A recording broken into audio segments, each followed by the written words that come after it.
Bitcoin அப்படின்னா விளக்கமா சொல்லுங்க. பிட்காயின் அப்படிங்கிறது பார்த்தீங்கன்னா 2009 ஸ்டார்ட் பண்ணாங்க. இதை வந்து மதர் காயின் சொல்லுவாங்க. ஃபர்ஸ்ட் சதோசி நாகமோட்டோ அப்படின்னு ஒரு அனானமஸ் பர்சன் அப்படிங்கிற ஒருத்தர் தான் ஸ்டார்ட் பண்ணுவாரு. ஸ்டார்ட் பண்ணும்போது பார்த்தீங்கன்னா வெறும் ₹2 ஒரு காயினோட பிரைஸ் ஸ்டார்ட் பண்ணாங்க. இது எதுக்காக ஸ்டார்ட் பண்ணாங்கன்னு பார்த்தீங்கன்னா, இப்போ வேர்ல்டு ஃபுல்லாக வந்து ஒரே நாணயமா இருக்கும் அப்படிங்கிற ஒரு கான்செப்ட் கொண்டு வந்தது தான். இப்போ எக்ஸாம்பிளுக்கு பார்த்தீங்கன்னா, இப்போ ஒவ்வொரு நாட்டில் வந்து ஒவ்வொரு நாணயமா பின்பற்றிட்டு வர்றாங்க. இப்போ இந்தியானா ஐஎன்ஆர், அமெரிக்கானா யுஎஸ் டாலர், சிங்கப்பூர்னா ரிங்கெட் அப்படிங்கிற ஒவ்வொரு மாதிரி யூஸ் பண்ணிட்டு இருக்கிறாங்க. இது வந்து நிறைய சேலஞ்சஸ் இருக்கு. இப்போ ஒவ்வொருத்தர் வந்து ஒவ்வொரு நாட்டுக்கு கண்ட்ரிக்கு டிராவல் பண்ணும்போது அந்தந்த கரன்சியை வந்து நம்ம மாத்திட்டு போக வேண்டியதா இருக்கு. அப்படி மாத்திட்டு போகும்போது நிறைய சேலஞ்சஸ் இருக்கு. அதாவது ஒரு எக்ஸ்பென்சஸ் ஆகுது, டேக்ஸ் பே பண்ணணும். அப்புறம் நிறைய சேலஞ்சஸ் வரனால இப்போ வேர்ல்டுக்குள்ள இப்போ ஒரே கரன்சியா இருந்ததுன்னா ரொம்ப வந்து எல்லா மக்களுக்கும் வந்து ஈஸியா இருக்கும் அப்படிங்கிற ஒரு கான்செப்ட்ல கொண்டு வந்ததுதான் இந்த பிட்காயின். பிட்காயின் வரும்போது 2009 வந்து சொன்னேன் இல்லைங்களா? இப்ப பாத்தீங்கன்னா 2025 வந்து இதோட பிரைஸ் வந்து 1 கோடி டச் பண்ணிடுச்சு. ஏன் இவ்வளவு ரேட் வந்து இன்க்ரீஸ் ஆகிட்டே போயிட்டே இருக்குன்னு பாத்தீங்கன்னா, இதோட டோட்டல் குவான்டிட்டியே வந்து பாத்தீங்கன்னா 210 கோடி காயின் தான். அதுக்கு மேல வந்து இதை யார் நினைச்சாலும் உருவாக்க முடியாது, கம்மி பண்ண முடியாது, அழிக்க முடியாது, மாடிஃபை பண்ண முடியாது, எதுவுமே பண்ண முடியாது. ஏன் அப்படின்னு பாத்தீங்கன்னா, இதுக்காக ஒரு டெக்னாலஜி உருவாக்கி இருக்கிறாங்க. இப்ப எப்படி ஒரு ஜிபே பின்னாடி ஒரு யூபிஐ இருக்கோ அந்த மாதிரி பிட்காயினுக்கு பின்னாடி பிளாக் செயின் டெக்னாலஜின்னு அப்படி ஒரு டெக்னாலஜி இருக்கு. இந்த டெக்னாலஜிக்குள்ள இந்த காயின் வர்றதுனால இதை வந்து எதுவுமே பண்ண முடியாது. அதெல்லாம் பாத்தீங்கன்னா ப்ராப்பரான எக்ஸ்சேஞ்சில் வந்து லிஸ்ட் ஆயிருக்கு. இப்போ எப்படி ஷேர் மார்க்கெட் சொல்றாங்கல்ல, நம்ம போய் அங்கே காயின் அங்கே வந்து ஷேரை வாங்குறோம் விற்கிறோம், அந்த மாதிரி கிரிப்டோக்கு பிட்காயினுக்கு அப்படின்னு பார்த்தீங்கன்னா ஒரு எக்ஸ்சேஞ்ச் இருக்கு. அந்த எக்ஸ்சேஞ்சில் இது ப்ராப்பரான எக்ஸ்சேஞ்ச் லிஸ்ட் ஆயிருக்கு. நம்ம 24 மணி நேரம் வாங்கலாம், விற்கலாம். 365 டேஸும் இது வந்து ஓப்பன்ல இருக்கு.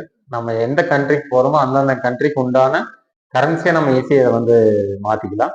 மாத்திட்டு நம்ம அந்தந்த கண்ட்ரியில் யூஸ் பண்ணிக்கலாம். ஆல் ஓவர் வேர்ல்டில் பார்த்தீங்கன்னா ஒரு 77 கண்ட்ரி வந்து பிட்காயினை வந்து அக்செப்ட் பண்ணிட்டாங்க. எல் சாவிடார் அப்படிங்கிற ஒரு கண்ட்ரி வந்து அவனோட ஃபுல்லா நாணயமாவே வந்து பிட்காயின் அறிவிச்சிட்டான். இந்த மாதிரி நாளுக்கு நாள் பார்த்தீங்கன்னா இதோட வளர்ச்சி வந்து ரொம்ப ஸ்பீடா போயிட்டு இருக்கு.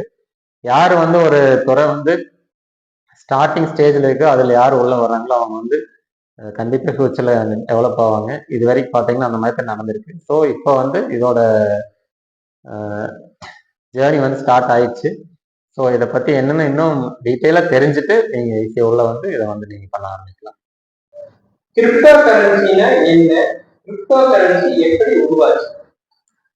கிரிப்டோ கரன்சினா என்னன்னு பாத்தீங்கன்னா, நான் ஆல்ரெடி முன்னாடி சொன்ன மாதிரி ஃபர்ஸ்ட் வந்த காயின் பிட்காயின். அதுக்கு அடுத்தது வந்தது எல்லாமே வந்து ஆல்ட் காயின் அப்படின்னு சொல்லுவாங்க.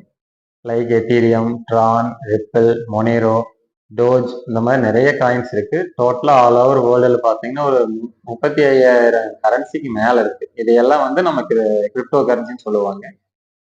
இந்த கிரிப்டோ கரன்சி எப்படி உருவாச்சுன்னு பாத்தீங்கன்னா, இப்போ ஃபர்ஸ்ட் வந்த காயின் மதர் காயின். அதுக்கு அடுத்தது வந்தது எல்லாமே வந்து கிரிப்டோ கரன்சின்னு சொல்லுவாங்க.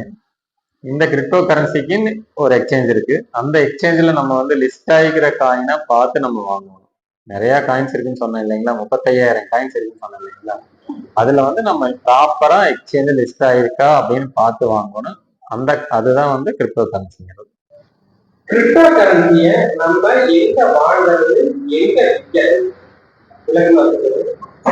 இந்த கிரிப்டோ கரன்சிக்குன்னு பாத்தீங்கன்னா ப்ராப்பரான எக்ஸ்சேஞ்சஸ் இருக்கு. எப்படி வந்து ஷேர் மார்க்கெட்டுக்கு சென்செக்ஸ் இருக்கோ அந்த மாதிரி வந்து கிரிப்டோ கரன்சிக்கு எக்ஸ்சேஞ்சஸ் இருக்கு.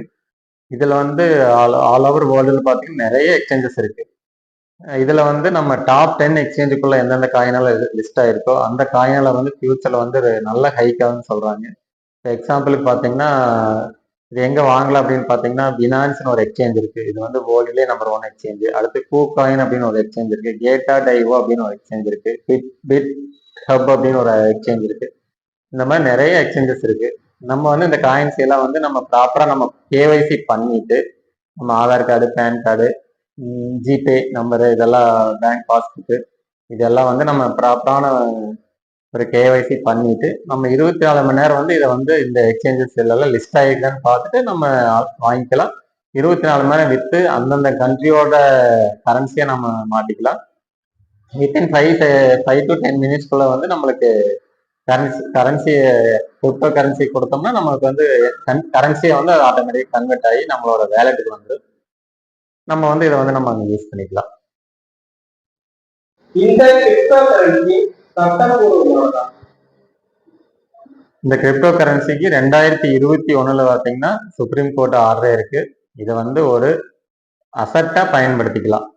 நம்ம வந்து வாங்கி ஒரு அசட்டை பயன்படுத்திக்கலாம். இதுக்கு வந்து கவர்மெண்ட் வந்து 30% டேக்ஸ் போட்டிருக்கு. இப்போ வந்து பார்த்தீங்கன்னா ஜிஎஸ்டி வந்து ஒரு 18% போட்டிருக்காங்க. ஸோ இதனாலதான் வந்து சுப்ரீம் கோர்ட்டே வந்து உத்தரவு கொடுத்ததுக்கு அப்புறம் தான் இதை வந்து நிறைய மக்களுக்கு தெரிய ஆரம்பிச்சது. ஃபர்ஸ்ட் எல்லாம் பார்த்தீங்கன்னா பிட்காயின் வாங்கி வச்சிருந்தா, கிரிப்டோ கரன்சி வாங்கி வச்சிருந்தா 10 ஆண்டு சிறை அப்படின்னு இருந்துச்சு. அந்த இது மாறி இப்போ வந்து ஆல் ஓவர் வேர்ல்டில் வந்து எல்லாருமே அக்செப்ட் பண்ண ஆரம்பிச்சதுக்கு அப்புறம் இந்த தீர்ப்பு வந்ததுக்கு அப்புறம் நல்ல டெவலப் ஆயிடுச்சு. கிரிப்டோ கரன்சியில இப்போ நுழையிறது சரியான நேரம்? கிரிப்டோ கரன்சில இப்ப நுழையிறதுக்கு வந்து ரொம்ப மிகச்சரியான நேரமா இருக்கு. ஏன் அப்படின்னு பாத்தீங்கன்னா, எப்படி 2009 வந்து வெறும் ₹2 வந்த பிட்காயின் இப்ப எப்படி 1 கோடிக்கு போயிட்டு இருக்கு. அதே மாதிரி தான் கிரிப்டோ கரன்சில பாத்தீங்கன்னா அடுத்து வந்து எத்தீரியம், அதுவும் ஃபர்ஸ்ட் பாத்தீங்கன்னா ஒரு ₹2 ₹3 ஆரம்பிச்சாங்க. இப்போ வந்து 2.5 லட்சம் அந்த ரேஞ்சுக்கு போயிட்டு இருக்கு. இப்போ வந்து மக்கள்கிட்ட வந்து இப்போ வந்து எப்படி சொல்றதுன்னு பாத்தீங்கன்னா, ஃபர்ஸ்ட் வந்து நம்ம 5 பைசா 10 பைசா 15 பைசா அந்த மாதிரி யூஸ் பண்ணிட்டு இருந்தோம். அதுக்கப்புறம் 500 நோட்டு வந்தது, 2000 நோட்டு வந்தது, 1000 நோட்டு வந்தது. 1000 நோட்டு இதெல்லாம் வந்து இப்போ தடை பண்ணிட்டாங்க இல்லைங்களா. இப்போ வந்து 500 நோட்டும் தடை பண்ற கண்டிஷன்ல போயிட்டு இருக்கு. 2000 நோட்டு சுத்தமாவே வர்றதில்லை. அதிகமா நம்ம கிட்ட மக்கள்கிட்ட புழக்கத்துல இருக்கு பாத்தீங்கன்னா 100 200 தான் புழக்கத்துல இருக்கு.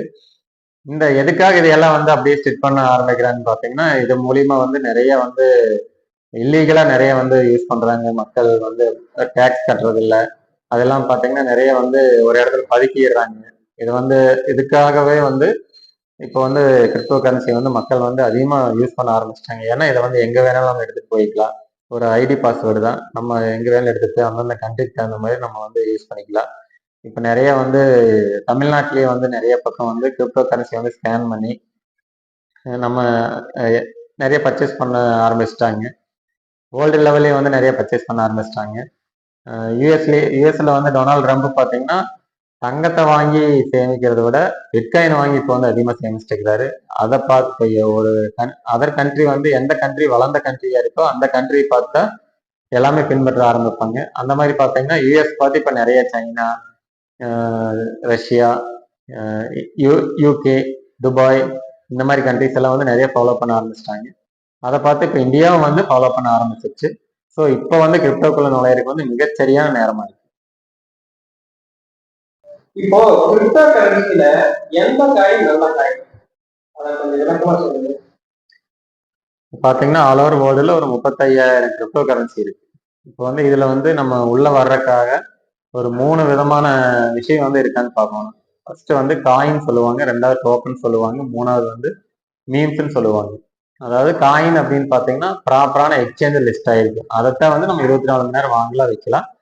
டோக்கன் சொல்றதெல்லாம் வந்து ஸ்டார்ட் பண்ணியிருப்பாங்க, அது வரும் வராது அப்படிங்கிற மாதிரி எப்போ வேணாலும் அதை வந்து க்ளோஸ் பண்ணிட்டு போகலாம். இது வந்து எக்ஸ்சேஞ்சில் லிஸ்ட் ஆகிருக்காது. 3வது பார்த்தீங்கன்னா மீம்ஸ்ன்னு சொல்லுவாங்க. அதுவும் வந்து இந்த டோக்கன் மாதிரி தான். ஒரு நிறைய பேர் சேர்ந்து ஸ்டார்ட் பண்ணலாம் அப்படின்ட்டு அமௌண்ட் எல்லாம் கலெக்ட் பண்ணுவாங்க. ஒரு அமௌண்ட் கலெக்ட் பண்ணதுக்கப்புறம் ஆட்டோமேட்டிக் க்ளோஸ் பண்ணிட்டு போயிடுவாங்க. இதெல்லாம் வந்து மீம்ஸ்ன்னு சொல்லுவாங்க.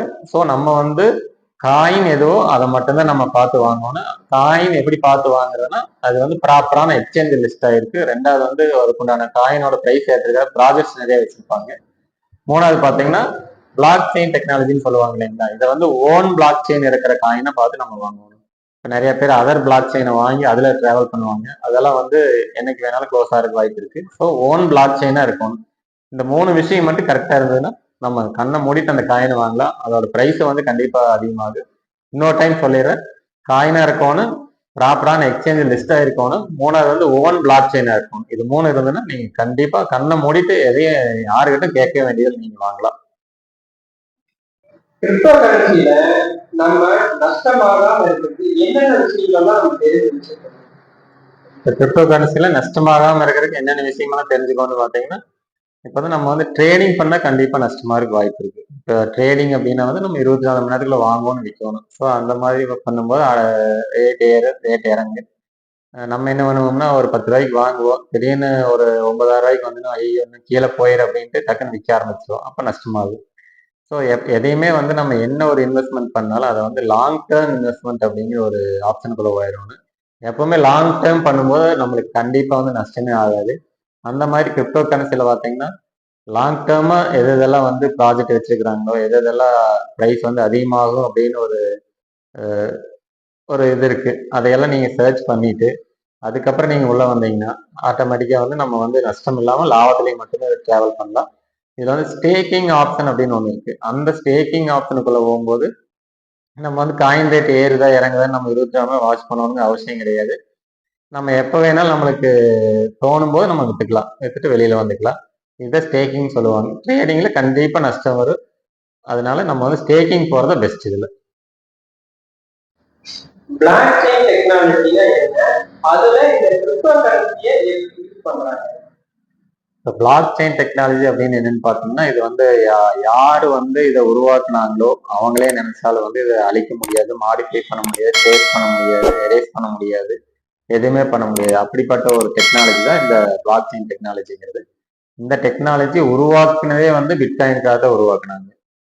எப்படி 210 கோடி காயின் தான் பிட்காயின், அதுக்கு மேல வந்து யார் நினைச்சாலும் உருவாக்க முடியாது, கம்மி பண்ண முடியாது. அந்த மாதிரி தான் இந்த பிளாக் செயின் டெக்னாலஜி வந்து நல்லா இருக்கு அப்படின்னு பார்த்துட்டு இப்போ வந்து ஆல் ஓவர் இந்தியாலேயே பார்த்தீங்கன்னா நிறைய கவர்மெண்ட் வந்து இதை வந்து எடுத்து பண்ண ஆரம்பிச்சிட்டாங்க. எக்ஸாம்பிளுக்கு பார்த்தீங்கன்னா இப்போ பத்திரப்பதிவு துறையில வந்து இந்த பிளாக் செயின் டெக்னாலஜி கொண்டு வந்துட்டாங்க. ஆந்திராவில் வந்து ஃபுல்லா வந்து பிளாக் செயின் டெக்னாலஜியில தான் இந்த பத்திரப்பதிவு துறையே நடக்குது. அடுத்து வந்து எலக்ட்ரிசிட்டி போர்டில் வந்து இந்த பிளாக் செயின் டெக்னாலஜி கொண்டு வந்துட்டாங்க. அதுக்கடுத்து பார்த்தீங்கன்னா வந்து இப்போ ஃபியூச்சர்ல வந்து நம்ம ஓட்டு போறோம் இல்லையா, அதுல வந்து இதை கொண்டு வர போறாங்க. அதாவது வீட்டுல இருந்துட்டே ஓட்டு போட்டுடலாம், அந்த மாதிரி ஒரு மெத்தட் வந்து இனி வரப்போகுது. அதுக்கடுத்து பார்த்தீங்கன்னா இந்த பிளாக் செயின் டெக்னாலஜி மூலிமா சுகாதாரத்துறை அந்த டீட்டெயில் எல்லாம் வந்து இதில் ஏற்றிட்டு இருக்கிறாங்க.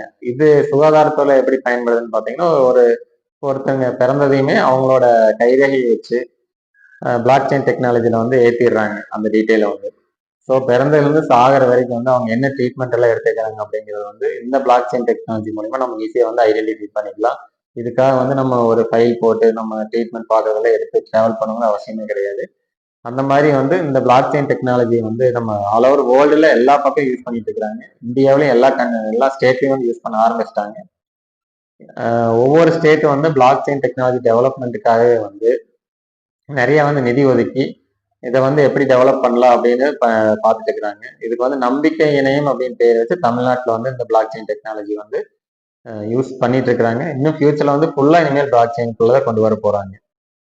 இன்னும் இந்த பிளாக் செயின் டெக்னாலஜி பத்தி நம்ம வந்து 1 நிமிஷம் 2 நிமிஷத்துல வந்து இதை கத்துக்கக்கூடிய விஷயமே கிடையாது. ஒரு வருஷமே ஆக இதை பத்தி கத்துக்கிறதுக்கு. அந்த அளவுக்கு வந்து இதோட ஆழம் வந்து மிக பெருசா இருக்கு. ஸோ இன்னும் டீட்டெயில்ஸ் வேணா நம்ம யூடியூப்ல போய் பிளாக் செயின் டெக்னாலஜின்னு அடிச்சிங்கன்னா உங்களுக்கு எல்லா டீட்டெயில் அதில் வந்துடும். நீங்க ஃப்ரீயா இருக்கும் போதெல்லாம் அதை பத்தின டீட்டெயில்ஸ் வந்து நிறைய தெரிஞ்சுக்கலாம். நீங்க லேண்ட்ல இன்வெஸ்ட்மெண்ட் பண்ணிருந்தீங்க அப்படின்னா இந்தியாவோட ரியல் எஸ்டேட் ரிட்டர்ன்ஸ் அப்படிங்கிறது வருஷத்துக்கு 10 to 13%. இதுவே நீங்க கோல்டில் இன்வெஸ்ட் பண்ணிருந்தீங்கன்னா 15 to 18% வரைக்கும் ப்ராஃபிட் மேக் பண்ணிருக்கிறதுக்கு சான்ஸ் இருக்கு. பட் இந்த ப்ராஃபிட் எல்லாம் ரியலான ப்ராஃபிட்னு கேட்டீங்கன்னா இல்ல. பிகாஸ் இந்தியாவோட இன்ஃபிளேஷன் ரேட் கடந்த 10 வருஷத்துல 4-7% வரைக்கும் ஃபிளக்சுவேட் ஆயிருக்கு. இந்த இன்ஃபிளேஷன் ரேட்டை நீங்க மைனஸ் பண்ணிட்டீங்கன்னா உங்க இன்வெஸ்ட்மெண்ட் லேண்ட்ல இருந்தாலும் சரி கோல்டில் இருந்தாலும் சரி ரிட்டர்ன் ஆன் இன்வெஸ்ட்மெண்ட் அப்படிங்கிறது பிலோ 10% தான். பட் இதுவே உங்களோட ஸ்ட்ராட்டஜியில நீங்க கிரிப்டோஸையும் ஆட் பண்ணிருந்தீங்கன்னா கடந்த 10 வருஷத்துல கிரிப்டோஸோட பர்ஃபார்மன்ஸ் குறைஞ்சபட்சம் வருஷத்துக்கு 35% மேல மெயின்டைன் ஆயிருக்கு.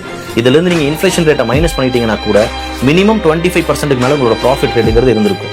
ஸோ நீங்க சேஃப்டியை கன்சிடர் பண்ணி உங்க இன்வெஸ்ட்மெண்ட்டை லேண்ட்லயும் கோல்ட்லயும் மெயின்டைன் பண்ணாலுமே ப்ராஃபிட்டை கன்சிடர் பண்ணி ஒரு இண்டஸ்ட்ரி சர்ச் பண்ணிட்டு இருக்கீங்க அப்படின்னா then cryptocurrencies have the most powerful story in the last 10 years.